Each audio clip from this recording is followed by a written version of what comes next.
Halo, salam jumpa pemirsa. Kembali hadir bersama saya, Seli Siregar, dalam Kilas Mancanegara. Berbagai informasi yang unik dan menarik akan kami sajikan untuk Anda hanya di Kilas Mancanegara selengkapnya.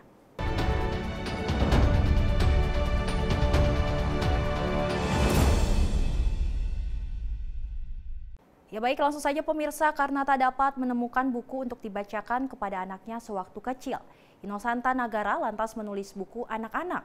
Buku pertamanya yaitu A is for Activities mendapat respon positif, bahkan diterjemahkan ke dalam 3 bahasa.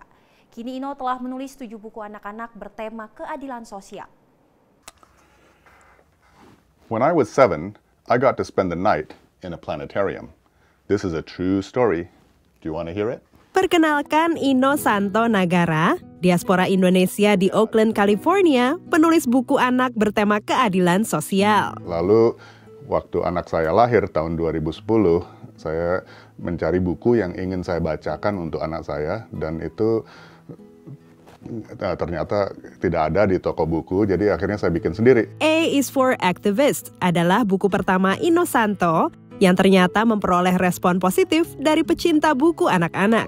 Kini Ino telah menulis 7 buku dan 2 diantaranya, My Night in the Planetarium, serta M is for Movement, berlatar belakang masa kecilnya di Indonesia. Ino yang lahir dan besar di Jakarta, melanjutkan kuliah ke Amerika tahun 1988 untuk menjadi seorang ahli ilmu hewan. Namun perjalanan hidup membawanya menjadi seorang graphic designer. Walau dibesarkan di lingkungan keluarga seniman dan aktivis, baru pada saat kuliah, ia mulai aktif menyuarakan berbagai isu ketidakadilan sosial. Dan itulah saya mulai di kampus protes anti perang Irak. Setelah ikut protes anti perang, terus akhirnya mulai mengikuti berbagai isu-isu lain. Saya sebetulnya bukan sebagai penggiat, sebagai aktivis, itu kontribusi yang terbaik untuk yang bisa saya berikan itu sebagai graphic designer. Inilah yang juga menjadi sumber inspirasi Ino dalam menulis buku anak, karena ia ingin menciptakan dialog dengan putranya mengenai berbagai isu di dunia seperti keadilan sosial dan lingkungan agar berani menyuarakan pendapat. Dunia kita tuh banyak ketidakadilan, banyak opresi, itu kita tidak bisa kita sembunyikan dari anak-anak kita untuk selamanya kan. Jadi pertanyaannya bukan apakah ada ketidakadilan di dunia ini, tapi pertanyaannya apa yang bisa kita lakukan kalau melihat ada ketidakadilan di dunia. Sebagai graphic designer, karya Ino juga dapat dinikmati publik Amerika di San Francisco Bay Area melalui lukisan mural Let's Build From Here di Yerba Buena Center for the Arts. Kita sudah hampir 3 tahun kan di pandemi ini, dan pengalaman kita banyak yang berubah. Kita ingin kembali ke yang dibilang normalcy. Untuk banyak orang, kembali itu mungkin bukan yang diperlukan. Mural ini didesain untuk interaktif ketika dilihat melalui prisma dengan 3 warna berbeda yang memberi 3 sudut pandang, yaitu potensi manusia, lingkungan, dan keadilan sosial. Amy Kish dari Yerba Buena Center for the Arts yang mengenal Ino melalui bukunya A is for Activists menilai karya muralnya ini memberi perspektif akan harapan di masa depan. His art is so grounded kind of in visualizing these messages, and at the same time there's a certain flexibility to meet audiences where they are. For somebody who understands that really it's like we're stronger together, and to invite as many people into his work. So his work is very accessible visually, and also the message is positive but also strong. Ino memang berharap buku-buku dan karya seninya dapat membuka mata banyak orang akan berbagai isu terkait keadilan sosial. Dan untuk saya yang paling rewarding yaitu bisa bicara dengan anak-anak secara jujur mengenai bidang-bidang ini. Dari San Francisco Bay Area, Dania Iman, Andri Tambunan, Nia Iman Santoso, VOA.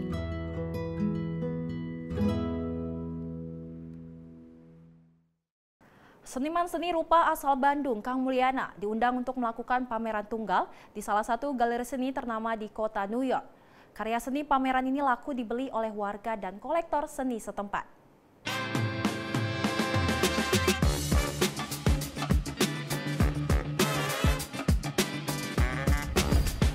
Seniman seni rupa asal Bandung, Kang Mulyana, kembali melakukan pameran tunggal di Galeri Seni Bergengsi Sapar Contemporary, Tribeca, Kota New York.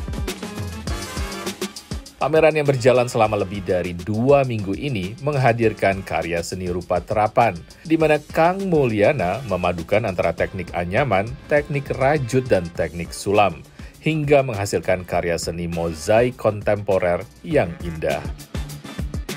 Sebut alter ego namanya Mogus. Mogus itu Mogus itu singkatan dari Monster Gurita Sigarantang.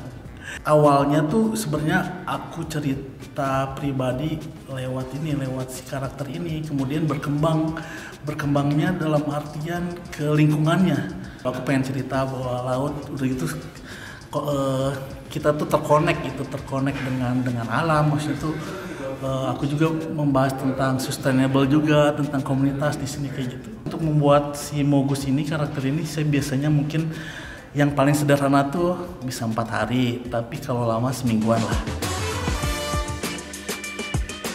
Pameran tunggal yang mengeksplorasi imajinasi kehidupan bawah laut ini terpilih setelah melalui proses kurasi yang cukup panjang. Apalagi saat ini studio dan galeri milik Kang Mulyana berada di kota Yogyakarta. I think that his work in a very positive and joyful way talks about the environment and our shared responsibility to preserve nature, to stop pollution. And I think that he does it in a very mesmerizing, poetic way. Tahunya tuh senang karena di sini banyak museum. Aku sendiri kan karena suka dengan seni, jadi ini tuh kayak bahagia banget gitu bisa berkunjung ke museum-museum di sini karena selain koleksinya banyak gitu, udah gitu biasanya lihat karya dari media, tapi ini langsung lihat karya asli tuh kayak beda rasa gitu. Hingga berita ini diturunkan, beberapa karya dari pameran ini telah dibeli oleh para kolektor seni kota New York dengan harga yang mencapai ribuan dolar. Naratama dan editor Yoga Laksana, New York.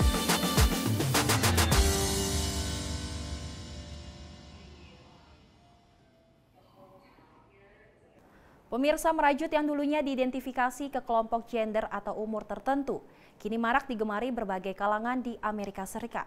Di sejumlah kota besar terlihat fenomena bom rajutan yang bukan sekedar ungkapan seni, tetapi juga berperan sebagai medium advokasi dan aktivisme. Tidak ada satu definisi tertentu untuk menggambarkan tren yarn bombing. Melapisi jalanan dengan rajutan merupakan gabungan ekspresi seni, grafiti, juga aktivisme dan advokasi. Bagi Naomi Lawrence, pemilik butik di Houston, Texas, hobi yarn bombing terjadi tidak sengaja setelah ia melapisi gagang-gagang pintu dengan rajutan agar tidak dingin saat dipegang. I don't know how many pounds of yarn. I mean, we're somewhere in the 60 pounds of yarn, I think. Perangkai bunga profesional ini dikenal sebagai salah satu seniman yarn bomb terbaik di kota New York. Karyanya yang punya pesan tertentu tersebar di berbagai penjuru kota. Seperti Flowers of the Turtle Island atau bunga Pulau Kura-Kura yang memberi penghormatan kepada warga Lenape, suku asli penghuni Pulau Manhattan, New York. Menurut legenda Lenape, dunia bersandar pada rumah kura-kura dan dipenuhi bunga warna-warni. The last mural that was here, I still have 2 of the large flowers, like 5-6 foot flowers. The 8-foot dahlia went to Milan for an exhibition and then it was auctioned off for charity. So I don't know who has it, but it was great that it had a second life. Naomi dan pendukungnya selalu berinteraksi dengan orang-orang yang tertarik. I want to touch, so we try to put them on the opposite side, so when you pass your hand, you don't hurt yourself. Florence belajar merajut di umur 10 tahun. Sementara Alex bahkan lebih muda lagi. Keduanya merasa bahwa merajut untuk kota merupakan pengalaman unik. It just really unifies us because we have that common, like no pun intended, but we have like that common thread in common, and we just can create really fun things, especially when you find someone that has like the same like appreciation or aesthetic and like your minds kind of click. It's very fun when you find that group of people. All the possibilities, like you can make clothing, you can make items for the house, spread, blanket and stuff like that, baby items, and then this. Lampu, pohon, bangku, jembatan, bahkan patung hangat terselimuti rajutan warna-warni. Mulai dari banteng ikon Wall Street, hingga lampu jalanan yang dihias untuk parade tahunan Pride. Ini merupakan bentuk aktivisme yang tenang, memberikan kenyamanan, menghangatkan hati, namun pesannya sampai.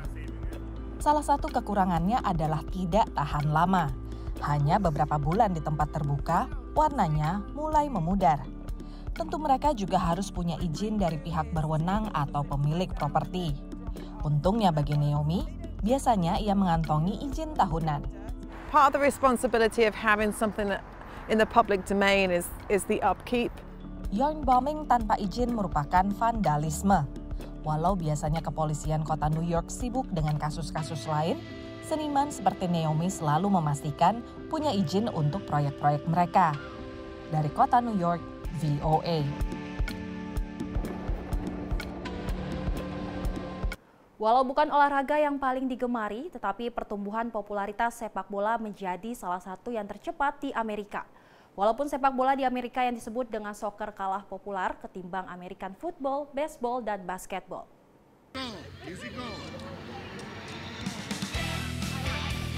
Walau bukan olahraga yang paling digemari, pertumbuhan popularitas sepak bola adalah salah satu yang tercepat di Amerika.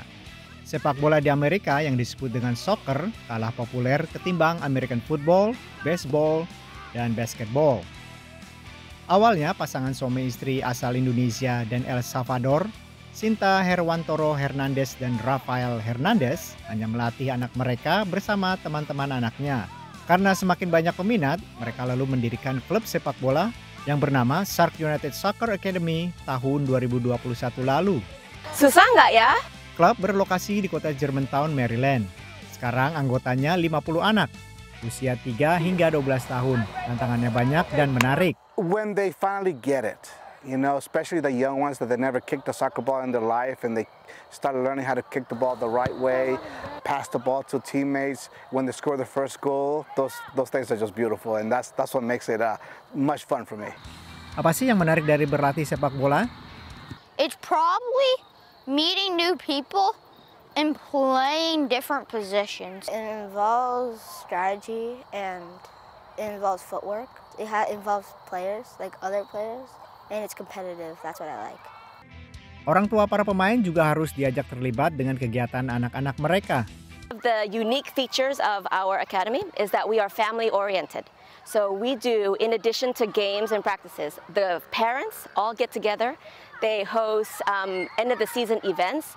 We even go out as just parents. You know, banyak academy yang cuman business, cuman mau dapat uang, cuma mau dapat player, and that's it.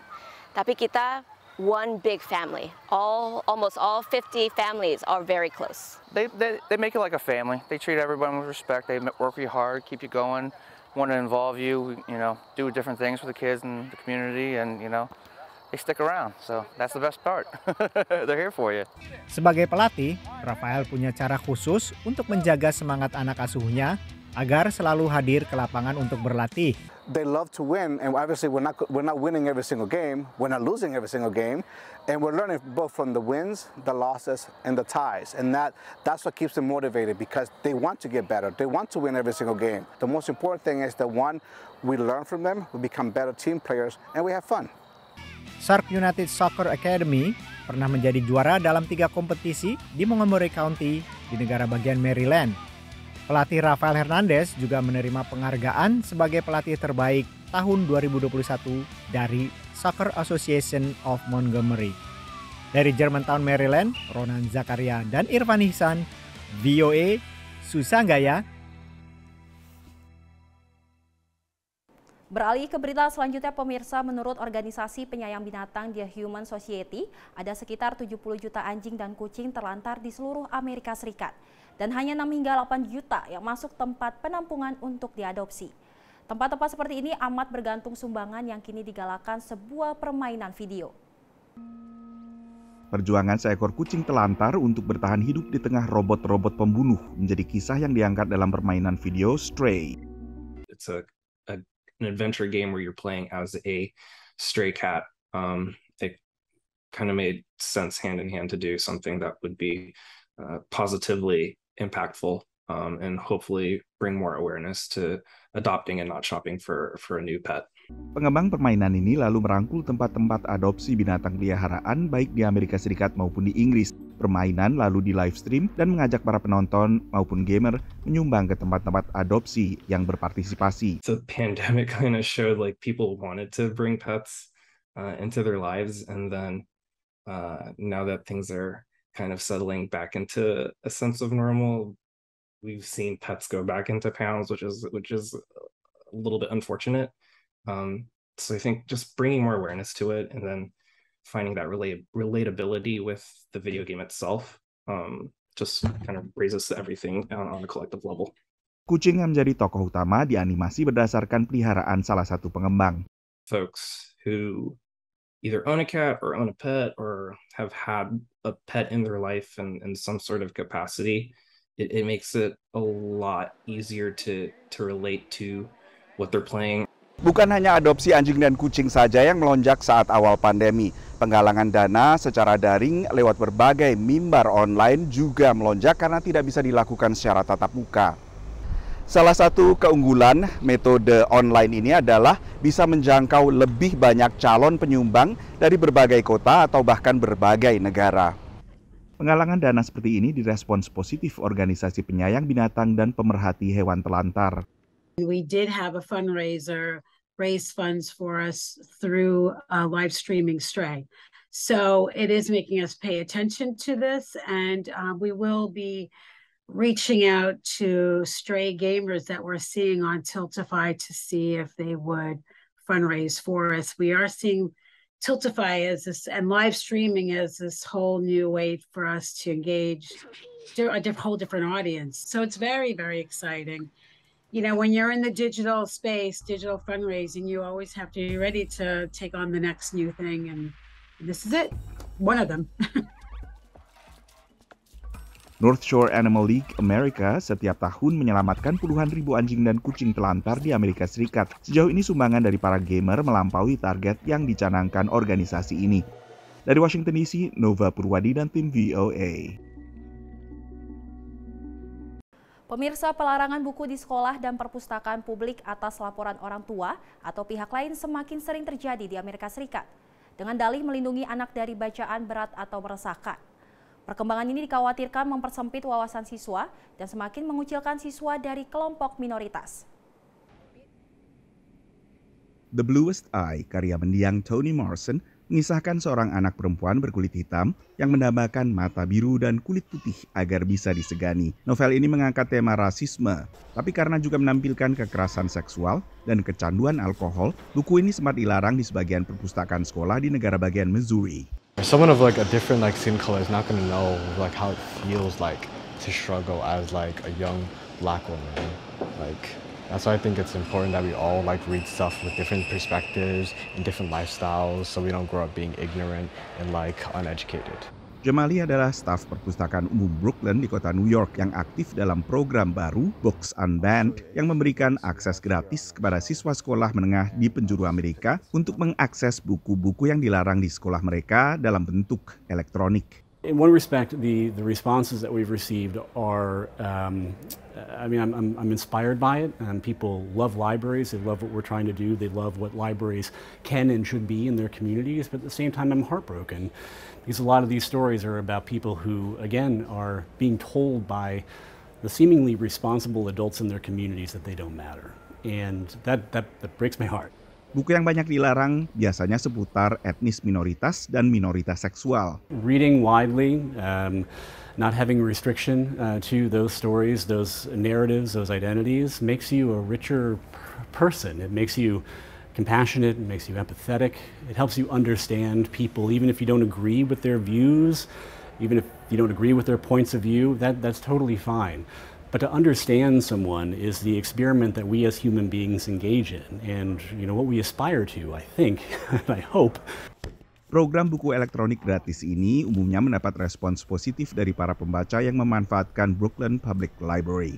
I grew up in a very conservative place, a small town in Georgia, and Georgia the state. And I grew up around people who didn't see me as a person. There's not a lot of people that look like you, that share your identity and background, and like that can affect you deeply. So like these books being taken off, or like you can't even like see a representation at your local library, I feel like that's really bad. Sejak April, ribuan siswa dari seluruh AS telah mendaftar ke program buku gratis ini. Semakin dilarang, semakin dicari buku yang bersangkutan. Asosiasi Perpustakaan Amerika mencatat sejak 2021 telah ada permintaan untuk melarang sekitar 1.600 buku di penjuru Amerika.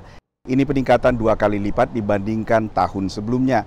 Dan angka tertinggi sejak asosiasi ini mulai memantau adanya larangan buku. Dari Washington DC, saya Nova Purwadi dan tim VOA.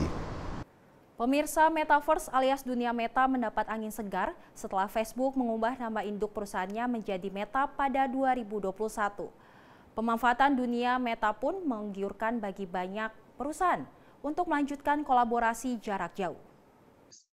Dari tempat ia tinggal di Cincinnati, negara bagian Ohio, Jeff Weiser bisa bekerja dari sebuah kafe di Paris atau di antariksa berkat teknologi Metaverse atau dunia meta. Our day starts with some coordination offline with our team to make sure we know what we're going to be doing every day.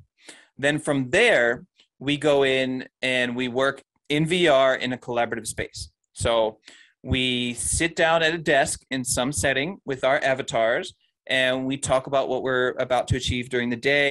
Hampir sepanjang hari kerja, Jeff mengenakan perangkat Oculus VR. It's not better than meeting someone in real life.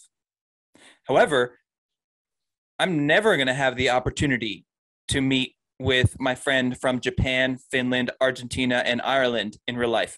Pandemi akhirnya mempercepat penggunaan teknologi dunia meta. I normally work from a co-working space in real life, and I had to give that up when the pandemic started. So I was able to find spaces where I could meet people and build professional relationships. For example, the business that I launched, I built a business plan in VR in a public co-working space. Mimbar daring yang digunakan Go-to-Market Translations dikembangkan oleh Immersed, perusahaan yang bermarkas di Austin, negara bagian Texas, dan mengkhususkan pada realitas virtual alias VR dan realitas tertambah alias AR. COVID happened, and obviously COVID and was terrible, but it ended up being a silver lining for Immersed because our idea went from being a crazy, futuristic 2028 kind of idea to, oh wait, everyone in the world is now working from home, and they're looking for ways to stay productive. They're looking for ways to collaborate now that they can't meet in office, and Immersed made a lot of sense now as we're going to be that tech bridge, to be a better tech bridge than Zoom or Slack or video conferencing and chat softwares. Tapi pemanfaatan teknologi dunia meta untuk dunia kerja tak sepenuhnya tanpa tantangan. Sejumlah pengguna Metaverse yang diwawancara oleh kantor berita AFP mengaku bahwa mengenakan headset VR selama seharian kadang tidak nyaman atau bahkan memunculkan pusing atau keletihan. Dan muncullah nasihat agar orang mengistirahatkan mata. Nasihat serupa bagi orang yang seharian saat kerja menatap layar komputer. More people will be spending more time in virtual reality or augmented reality experiences. We think that's just going to further enhance people's lives. And so we think tech is inherently neutral. And so there's a lot of really amazing things that you can do with tech. And there's some not so great things you can do with tech. But we think virtual reality and augmented reality have so much promise to offer of the value you can add to people and all these different forms of applications. And so, yes, we do think we'll probably drift towards a Ready Player One future. I don't think people are going to be living in their headsets. We definitely don't promote that whatsoever. We want people to still engage in the real world and get value from the real world very normally. Dan dengan mulai kembalinya kegiatan bekerja di kantor, dunia meta sekedar menjadi penyambung dan pelengkap. Dari Washington DC, Nova Purwadi dan tim VOA. Pemirsa, informasi tadi sebagai penutup jumpa kita kali ini. Tetap saksikan Kilas Mancanegara hanya di Simpo TV. Saya Selis Regar dan kru yang bertugas pamit undur diri. Terima kasih dan sampai jumpa.